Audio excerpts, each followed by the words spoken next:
అష్టావక్ర గీత అధ్యాయం 18 శ్లోకం 80. సరళమైన భాషలో, వాడుక భాషలో ఎంత లోతైన విషయాన్నైనా వాడుక భాషలో చెప్పుకుని అవగాహన చేసుకోవచ్చు. ఈ శ్లోకం గురించి చెప్పుకునే ముందు చిన్న వివరణ. దూరం నుంచి బస్సు వస్తుంది. రోడ్డు పక్కనున్న ఒక ఆమె తన కూతురుతో వెనక్కి రావే, బస్సు వస్తుంది, జాగ్రత్త అంటుంది. ఇది స్వాభావికమే కదా అనిపిస్తుంది కదా. అదే ఆ బస్సు డ్రైవరు ఆమె భర్తే అనుకుందాం.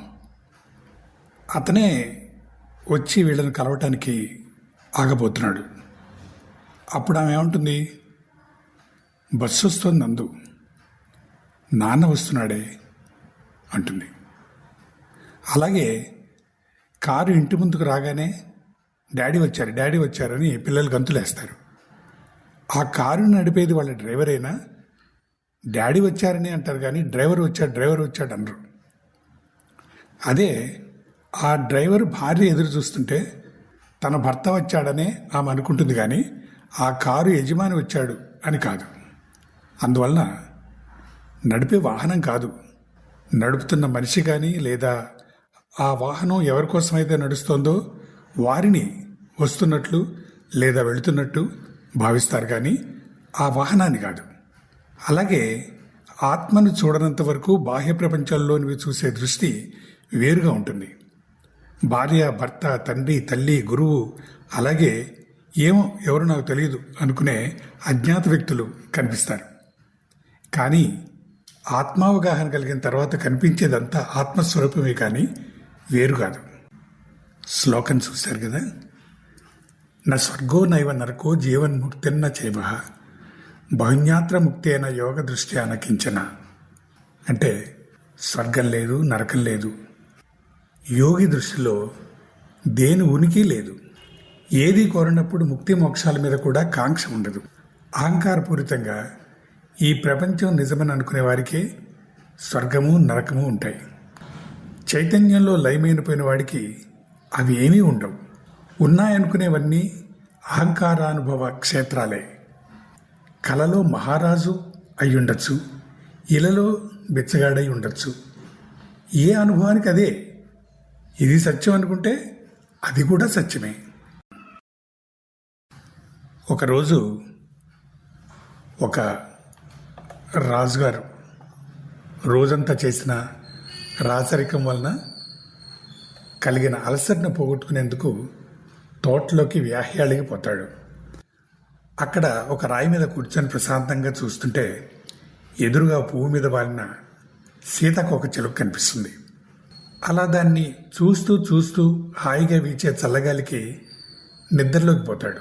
ఆ నిద్రలో అతనికి ఒక కల వస్తుంది.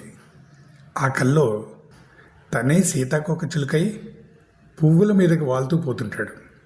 మకరందాన్ని గ్రోలుతూ ఉంటాడు. కాసేపటికి ఆ సీతాకోక చిలుక కలిసిపోతుంది. ఒక కొమ్మ మీద నిద్రలోకి జారుకుంటుంది. దానికి ఒక కల వస్తుంది. అది కలగంటుంది. ఆ కల్లో సీతాకోక చిలుక ఒక మహారాజు. ఆ మహారాజు రోజంతా రకరకాల వ్యవహారాలలో అలసిపోయి సాయంత్రం వేళ ఒక తోటలోకి విహరించడానికి వెళ్తాడు. చల్లగాలికి అతనికి నిద్ర వస్తుంది. ఆ నిద్రలో అతను సీతాకోక చిలుకగా తోటంతా తిరుగుతుంటాడు. అప్పుడు అతనికి ఒక సందేహం కలుగుతుంది.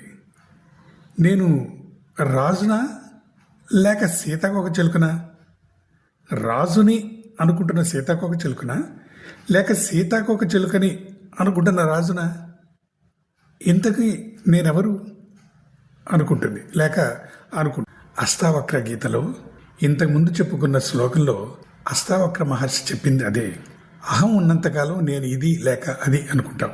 అహం పూర్తిగా వదిలిపోయినప్పుడు అన్నీ నీవే, అంతా నీవే. అహంకారం వల్లనే ప్రారంధం.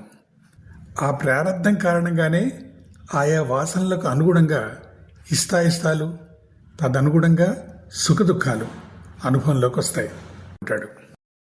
అష్టావక్ర మహర్షిని జనక మహారాజు ఆహ్వానించారని తెలిసి ఆయన్ని చూడటానికి జనం తండోపతండాలుగా రావడంతో రాజ్యసభ అంతా కూడా కిక్కిరిసిపోయిందట. అంత గొప్ప జ్ఞాని మహాత్ముడు ఎలా ఉంటాడో చూద్దామని ఎదురు చూసిన వాళ్ళంతా తీరా ఆయన రాగానే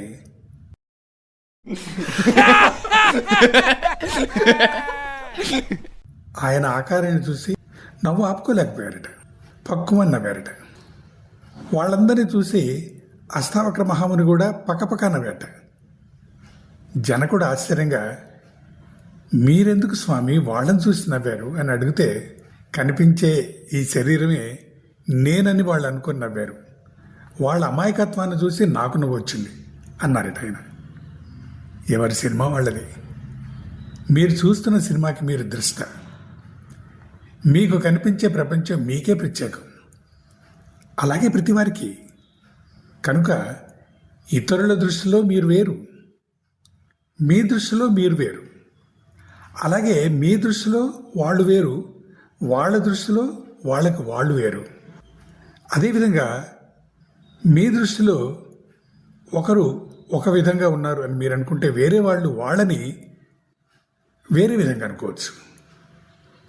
కాబట్టి ఎవరికి వాళ్ళెవరు అనుకునే దానిలో తేడా ఉంటుంది. అలాగే ఇతరులు కూడా చూసినప్పుడు అనుకునే దాంట్లో కూడా ఎవరికి వారికి తేడా ఉంటుంది. అదేవిధంగా ఆధ్యాత్మికం నిజంగా ఒక అవగాహన అంతే.